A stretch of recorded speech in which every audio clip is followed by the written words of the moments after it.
Ya, selamat sore teman-teman penjurus psikologi, kembali lagi pada seri ketiga. Seperti yang sudah-sudah, kita tetap bicara tentang pertanian dan pangan. Hari ini, kesempatan hari ini kita akan bicara tentang pendidikan pangan. Nah, pendidikan pangan ini akan disampaikan oleh seseorang yang memang sudah banyak malang melintang di dunia pendidikan, di dunia NGO, kemudian yang bersangkutan juga sering menjadi campaigner ya atau pembicara juga mengenai isu-isu pertanian berkelanjutan. Eh, Namanya Mas Hasriadi Masalam, biasa disapanya Mas Ari. Kemudian Mas Ari ini aktif nih sekarang, banyak daring-daring yang jadi pembicaranya beliau. Jadi nanti teman-teman kalau ingin lihat profilnya gampang, bisa buka di YouTube atau bisa buka di Google. Kemudian Mas Ari ini juga eh, menjadi co-founder komunitas Ininawa. Nah, kalau komunitas Ininawa ini dalam bahasa Bugisnya adalah visi yang kuat, katanya begitu. Nah, saya seringkali kalau ngobrol dengan beliau memanggilnya dengan nama Suhu. Beliau sudah lulus S3-nya dari Universitas Alberta, Kanada. Kita sapa. Mas Ari, apa kabar? Alhamdulillah baik, Mbak. Terima kasih sudah mengundang saya di sini. Oh, saya berterima kasih banyak. Nah, Ya. teman-teman, awal mulanya isu hari ini adalah karena masalah pandemi COVID ini ada kaitannya dengan agribisnis. Nah, agribisnis ini kemudian menimbulkan problem penyakit-penyakit pandemi yang sekarang terjadi, yang sebelumnya sudah diikuti dengan sudah ada bibitnya, salah satunya virus flu burung. Nah, ternyata ini adalah hasil eksploitasi manusia kepada hewan yang kemudian menyebabkan pandemi ini terjadi. Nah, Mas Ari punya gagasan besar nih, teman-teman, mengenai pendidikan pangan. Kayak gimana sih? Kita langsung aja ya. Mas Ari, sebenarnya pendidikan pangan itu kayak gimana sih? Sederhananya? Uh, Mungkin sebelum bicara tentang pendidikan pangannya sendiri, saya ingin berikan sedikit gambaran tentang kenapa itu penting. Karena kalau bagaimananya nanti sebetulnya masih perlu ada banyak orang bisa melakukan dengan cara beda-beda. Tapi yang terpenting dulu adalah kenapa saya menganggap ataupun sebetulnya bukan saya sendiri, ada banyak orang yang menganggap ini penting gitu ya. Um, Pertama soal isu pangan sendiri, gitu. Sebelum bicara tentang pendidikannya gitu ya. Saat ini ada um, apa namanya? Ada dua yang paling saya ingat kalau bicara tentang isu pangan. Pertama ada buku yang judulnya Food Wars, uh, Perang Pangan. Ini ditulis oleh Walden Bello, seorang sosiolog dari Filipina, tapi sosiolog dunia ketiga yang sangat di ini karena karya-karyanya sangat didengarkan karena karya-karyanya. Yang kedua adalah buku dari Vandana Shiva, judulnya Water Wars, Perang Air. Sebetulnya dari dua penulis dunia ketiga ini yang mereka mau sampaikan bahwa ancaman yang kita hadapi ke depan adalah justru dua hal ini. Saya ingat juga beberapa tahun lalu kalau tidak salah, National Geographic itu merilis laporan tentang bagaimana kita harus memberi makan 10 miliar orang tanpa harus merusak bumi ini. Judulnya itu kalau tidak salah How to Feed 10 million people without destroying the planet. Karena asumsinya saat ini kita punya kurang lebih 7,5 miliar orang di seluruh penduduk bumi. Dalam dari tahun 2050 diprediksi kita akan punya 10 miliar. Jadi akan ada tambahan kurang lebih 2 miliaran orang ditambah begini harus diberi makan. Sementara di saat ini produksi pangan ditandai oleh tiga hal kalau menurut pendapatnya Pandana Siva, privatisasi, polusi, dan profit. Jadi produksi pangan ataupun air kalau dicontohkan oleh Pandana Siva dihandai oleh 3P tadi. Ada terjadi privatisasi, kemudian polusi besar-besaran seperti juga yang Mbak tadi ceritakan tentang kenapa pandemi itu terjadi sebetulnya karena salah urus tentang produksi pangan kita gitu ya. Secara global ini tentu saja bukan hanya di negara per negara, dan juga karena pangan hanya dilihat sebagai proses memproduksi profit bagi korporasi begitu, tanpa memperhatikan bagaimana sesungguhnya siapa sesungguhnya yang memberi makan dunia. Saya sengaja memilih di poster di latar belakang saya ini Itu ada tulisan, mungkin tidak kurang begitu terlihat, tapi tulisannya petani yang memberi makan dunia. Bukan Nestle, bukan Monsanto, bukan McDonald, ataupun bukan Indofood. Karena pernyataan sesungguhnya bahwa sering sekali kita lupa tentang siapa yang harus berjibaku setiap hari untuk memberi makan tersebut, memberi makan penduduk dunia gitu ya. Nah, sekarang saya mau kembali ke aspek pendidikan. Kenapa tiba-tiba saya mau mengkaitkannya dengan pendidikan pangan? Dengan gambaran seperti tadi, saya selalu percaya bahwa pendidikan itu pada dasarnya dua hal. Kalau Goethe bilang sebetulnya hanya dua hal yang anak-anak butuhkan dari orang tuanya, akar dan sayap. Jadi bagaimana pendidikan itu bisa mengajarkan tentang orang sekitarnya, memiliki akar yang kokoh gitu, mengetahui sejarahnya, siapa dirinya di lingkungan seperti apa dia yang berada, termasuk tadi bagaimana pangannya diproduksi misalnya. Tapi juga dia tahu bahwa dia adalah bagian dari sesuatu yang lebih luas, suatu jagat raya yang lebih luas, bumi, atau bagian dari 7,5 miliar tadi yang harus diberi makan, sehingga dia juga punya pandangan lebih luas. Dia bisa, istilahnya tadi, bisa mengepakkan sayap untuk terbang, gitu.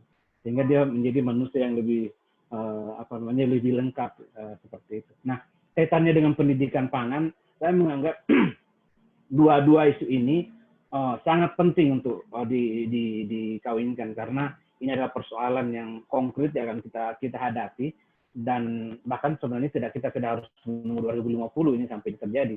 Di mana-mana sekarang kekeringan terjadi, apalagi ditambah dengan bonus perubahan iklim ya, karena di beberapa kita sekarang, kalau sebenarnya laporan National Geographic tadi mau bilang bahwa seakan-akan kita dipaksa pada pilihan kita memberi makan dunia atau menjaga lingkungan, karena cara-cara sekarang pangan diproduksi itu dengan cara-cara yang merusak lingkungan. Kita lihatlah apa yang terjadi dengan pembabatan hutan di Papua misalnya, segala macam yang membuat orang-orang di sana kehilangan sagu misalnya, justru kemudian makanan mereka selama ini, dan mereka harus beralih ke padi, sesuatu yang mereka tidak memiliki kemampuan untuk menanam. Tentu saja itu yang kemudian jadi salah satu penyebab kenapa kelaparan ataupun ancaman kekurangan gizi terjadi di banyak tempat di negara kita dan juga di tempat-tempat lain tentunya. Jadi di semua kompleksitas ini bagi saya menunjukkan bahwa harus ada sistem pendidikan kita, dan saya kalau bicara pendidikan bukan hanya yang formal ya. Pendidikan dalam artian semua orang harus terlibat menjadi bagian dari solusi. Dan itu tentu yang kita akan diskusikan lebih lanjut, solusi seperti apa yang mungkin kita bisa lakukan atau segala macam. Tapi intinya kalau bicara tentang pendidikan pangan tadi, menurut saya kita harus melihat pertama tadi apa yang akan terjadi ke depan. Tapi juga sebenarnya kita punya ada banyak, kalau kita tadi hubungkan dengan akar, kalau kita akar itu sebagai melihat ke masa lalu begitu, melihat pengalaman di masa lalu. Saya ingin sedikit merefleksikan pengalaman masa kecil saya gitu. Jadi misalnya salah satu yang paling saya ingat dulu itu di mana-mana pada saat musim-musim tertentu itu hampir bersamaan semua rumah itu panen jagung. Jagungnya pun berbeda, terutama ada jagung pulut, ada jagung macam-macam lah jagung yang ditanam waktu itu ya. Tidak hanya satu jenis bibit gitu. Dan itu kemudian pada saat lagi panen jagung itu orang berganti-gantian tiap rumah mengundang untuk saling mengundang untuk berkunjung dan makan. Nah, kalau di kampung saya ada namanya barobo. Barobo itu adalah sejenis semacam sup jagung gitu, agak kental bahannya. Kalau pernah ke Makassar, tanya saja di sana di mana ada bisa makan barobo. Dan orang saling berkunjung, hampir tiap hari ada makan, karena dia semua orang punya gitu. Jadi saling ini. Itu jadi kayak ajang untuk mempererat kembali solidaritas sosial di satu kampung gitu ya pada saat panen seperti itu. Nah, agak belakangan kemudian, ketika saya pulang kampung, saya setelah SD saya tinggalkan kampung, saya pindah sekolah ke kota karena di kampung saya tidak ada SMP. Beberapa tahun kemudian saya pulang, orang sudah mulai berhenti tanam jagung. orang ternyata pada nanam misalnya tanam kakao segala macam. Dan yang terjadi kemudian karena perubahan komoditas ini tidak ada lagi karena kakao misalnya tidak bisa tidak ada jalan, mereka bukan sesuatu yang mereka bisa misalnya tiba-tiba bikin coklat atau apa yang pada intinya bukan sesuatu yang merupakan bagian dari praktek pangan mereka gitu. Karena praktek pangan di kampung saya, sehingga ya memang juga ditanam untuk dijual gitu ya, bukan untuk dikonsumsi sendiri. Sehingga yang saya mau bilang bahwa bukan kadang-kadang pangan itu bukan cuma soal perut tadi, soal bagaimana kita beri makan, tapi juga soal struktur sosial gitu ya.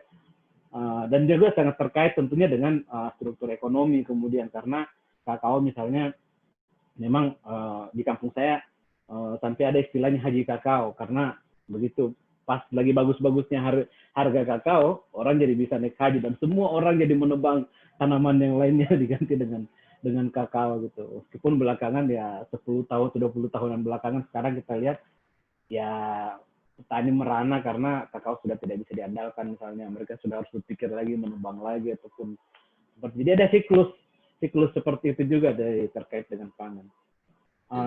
Saya kira sampai dari dulu bagaimana saya melihat tentang kenapa ini perlu, karena ada begitu banyak kompleksitas yang harus kita mencoba mengedukasi semua orang sebetulnya, bukan hanya anak-anak, kita juga orang dewasa harus mengedukasi tentang apa arti pangan, apa arti yang kita konsumsi.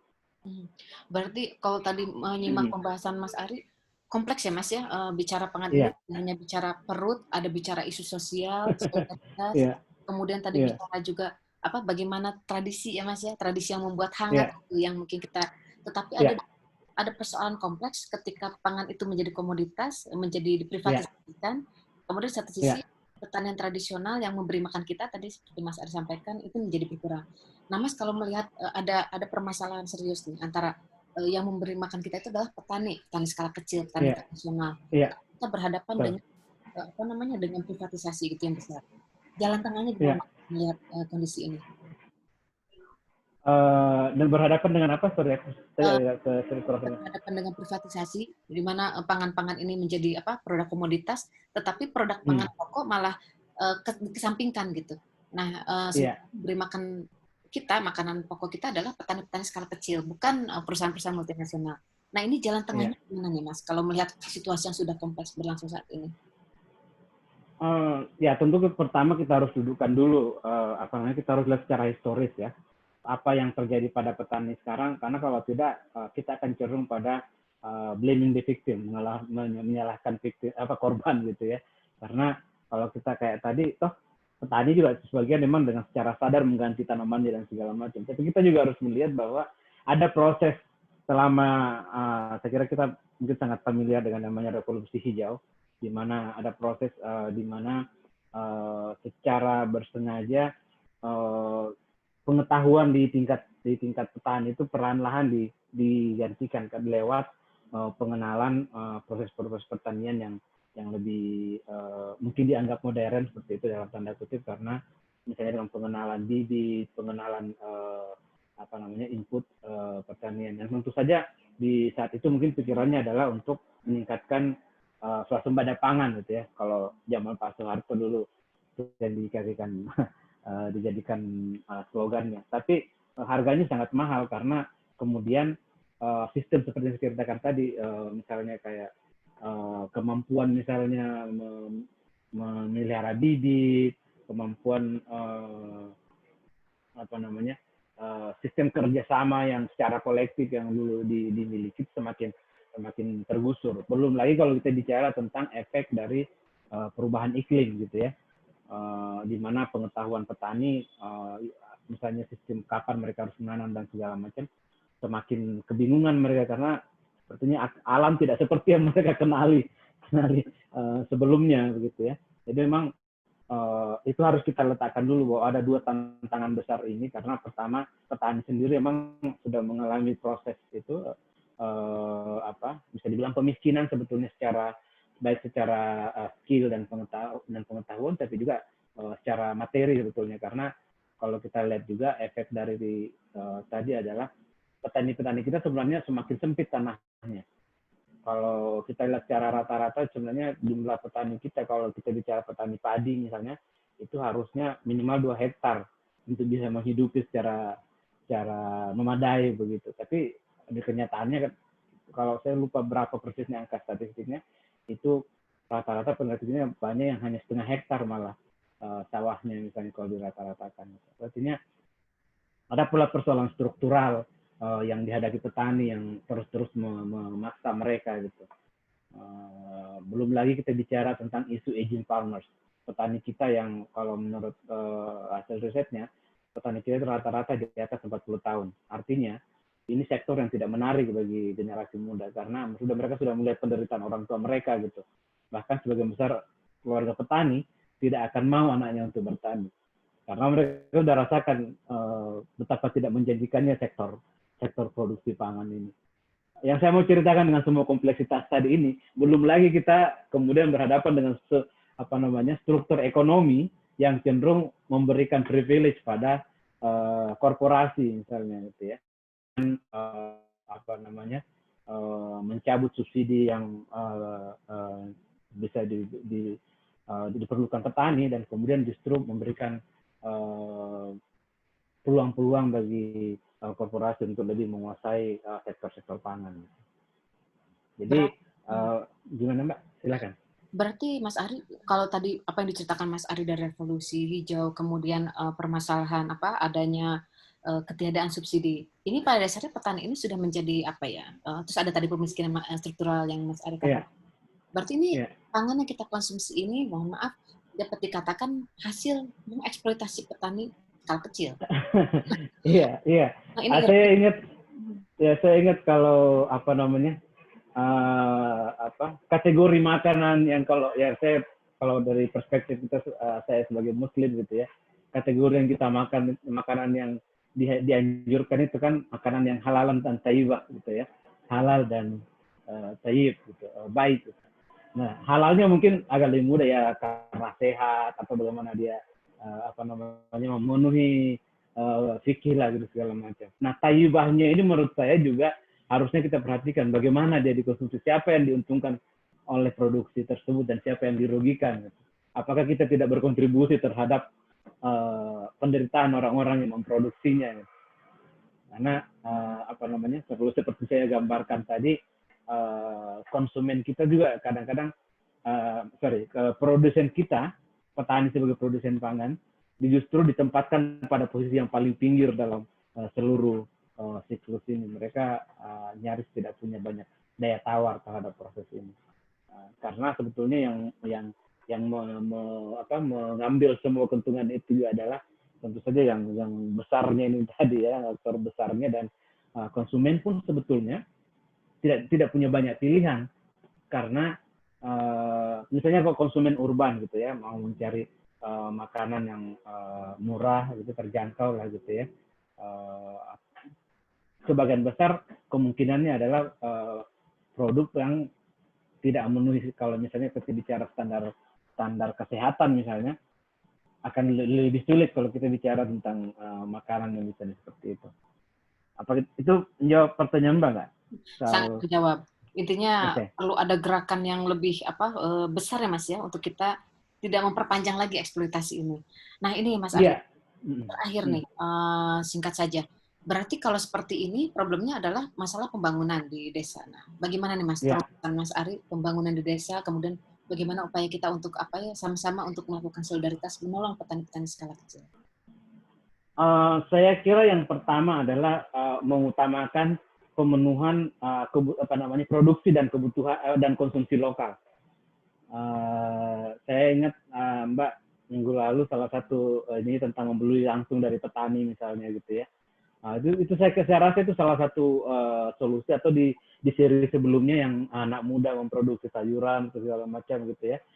Itu juga mendekatkan petani konsumen ke produk gitu ya. Jadi itu tapi yang saya kira penting juga adalah jangan sampai kita fokus pada solusi-solusi individu gitu. Semua orang karena berusaha menjadi bagian dari solusi, tapi hanya pada yang di tingkat orang perorangan gitu. Jadi penting juga, makanya saya rasa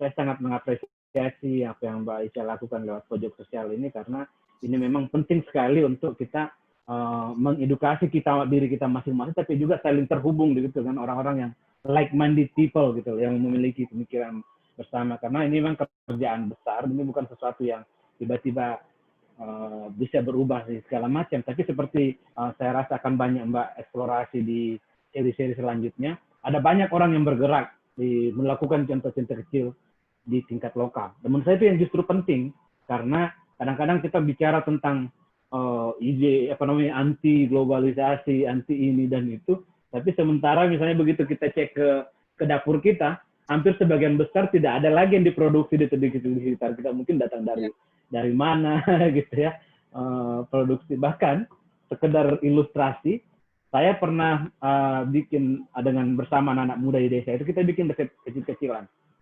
tentang berapa sesungguhnya konsumsi pangan dan energi di desa tersebut. Dan jumlahnya sangat besar. Di satu desa setiap tahun itu konsumsi mereka untuk energi itu sekitar 1 miliar. Itu termasuk bensin, listrik, minyak tanah, dan segala macam yang dikategorikan sebagai energi di desa. Termasuk untuk pertanian ya, misalnya untuk menggunakan traktor dan segala macam. Tapi yang agak lebih ironis lagi, karena di satu dusun, ada satu dusun kecil di desa tersebut, itu mengkonsumsi sekitar 45 juta untuk karopo namanya kalau di sana. Itu semacam snack, kayak junk food begitu, yang sangat tidak meyakinkan kandungan gizinya. Tapi karena itu yang ada dan juga anak-anak menganggap itu sebagai makanan yang enak dan tersedia dengan mudah mereka beli dan murah, maka desa itu setiap saat makanan seperti itu yang junk food seperti itu terus berdatangan ke dalam desa. Pertanyaannya sekarang berarti orang desa sendiri itu bahkan tidak memproduksi pangannya sendiri gitu. Mereka beli di desa itu saja sayuran, kadang-kadang penjual sayur dan penjual ikan datang menjual di desa itu, sehingga orang desa bahkan sudah tidak memproduksi sayurnya sendiri. Nah, kalau begitu itu kan semakin menunjukkan begitu seriusnya persoalan yang kita hadapi, karena kelihatannya yang padahal standar kemiskinan adalah kalau sebagian besar yang kita beli adalah sebagian besar konsumsi kita adalah dibeli, terutama untuk di tingkat pedesaan gitu ya, karena itu berarti uang yang dia punya untuk misalnya kesehatan, pendidikan, atau investasi dan segala macam, sebagian besar terserap hanya untuk konsumsi sehari-hari gitu. Tapi yang terjadi ya memang begitu. Kalau seperti saya ingat pernah Mbak cerita di Cianjur atau di mana yang penghasil padi, malah padinya dijual kemudian dia beli yang lebih murah gitu kan ya. Itu kan menunjukkan betapa ketebalannya tata pangan kita ya kompleks. Tapi menurut saya kita jangan hanya fokus pada kompleksnya, tapi fokus pada orang-orang yang berusaha melakukan banyak cara dengan makanya tadi saya bilang kalau soal bagaimana pendidikan yang harus dilakukan, ada banyak cara melakukannya. Tapi yang terpenting kita harus punya awareness tadi dulu tentang persoalan apa sesungguhnya yang kita hadapi gitu. Dan juga karena ini persoalan kompleks, kita juga harus terus-terus mencoba untuk mengajak orang untuk menjadi bagian dari solusi. Baik, Mas Ari, ini menarik. Sepertinya kita perlu ada obrolan lagi di seri berikutnya, karena ini ternyata belum tuntas. Tetapi karena medium kita terbatas, supaya bisa disimak singkat padat. Terima kasih banyak Mas Ari atas waktunya, dan sukses selalu. Terima kasih. Terima kasih Mbak. Kemudian nanti mudah-mudahan kita tetap berkolaborasi ya Mas ya. Insya Allah, insya Allah. Teman-teman Pojok Sosial Ekologi, demikian seri ketiga pendidikan pangan apakah bebas eksploitasi yang disampaikan oleh Mas Hasriadi Masalah PhD. Pada hari ini semoga membuka wawasan kita bahwa demikian kompleksnya masalah pangan kita, tidak cukup bicara tentang pangan itu cukup, tetapi bagaimana pangan itu juga bisa membuat kita menumbuhkan solidaritas sosial kita. Hingga di sini minggu depan akan ada lagi seri-seri berikutnya. Sampai di sini terima kasih banyak, sampai jumpa. Sampai jumpa. Terima kasih Mbak.